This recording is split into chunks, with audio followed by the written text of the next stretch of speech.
This is Taking Stock on Bloomberg. I'm Pimm. Some breaking news from Bloomberg. Google says its web search function in China has been blocked. The company also reporting that its news and images function that has been partially blocked in China. Also, the ad function in Google being blocked in China. For more details, let's go now to Ari Levy in our San Francisco bureau. Ari, welcome to Bloomberg's Taking Stock. What can you tell us about who is doing the blocking? Is this all coming from the Chinese government? It looks that way. It looks like, as you said, they've blocked search, mobile, and ads. They partially blocked news and images. Gmail is still accessible, and so this is sort of the next stage in the China Google dog and pony show. And it looks like for now, Google is out.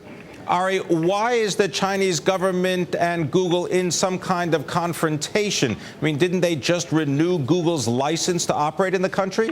It was basically a partial renewal. Google had been automatically sending China users to their offshore Hong Kong site, and so this was sort of a it was a partial agreement. It was never clear at the time that Google was going to be fully reinstated into China. It was very much up in the air at the time. This looks like it may be more definitive, but news is still rolling out. Ari, the shares of Google down about $9 in after-hours trading right now.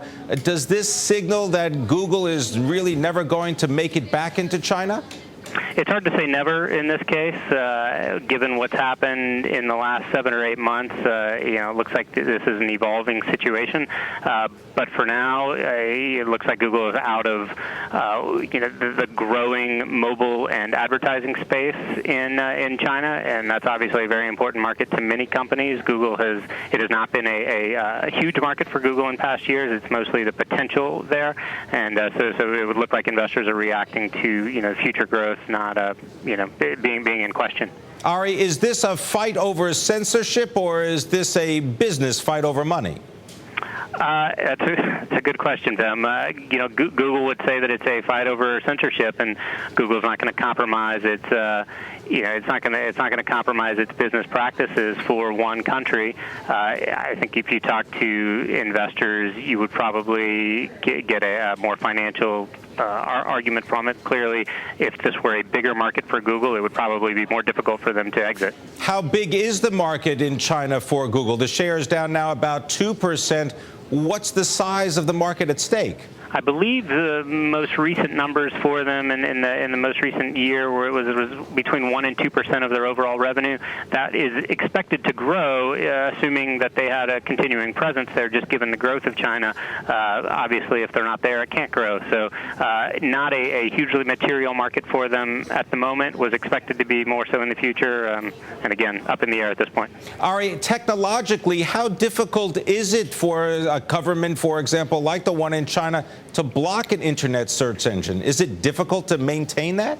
They've become fairly proficient at it over the years. You look at any number of sites, whether it be Facebook, YouTube, that they've been able to block content. There's the Great Firewall, and it's been fairly effective. So yes, they've done it. What about the delivery of content via Google? Has that also been an issue with the Chinese authorities? By content, you mean like news, for example? Yeah, anything that is delivered over the firewall. They have various terms and various stories that aren't fully reported, that don't fully show up. They get rerouted. China has its own results that it returns when people search for certain things.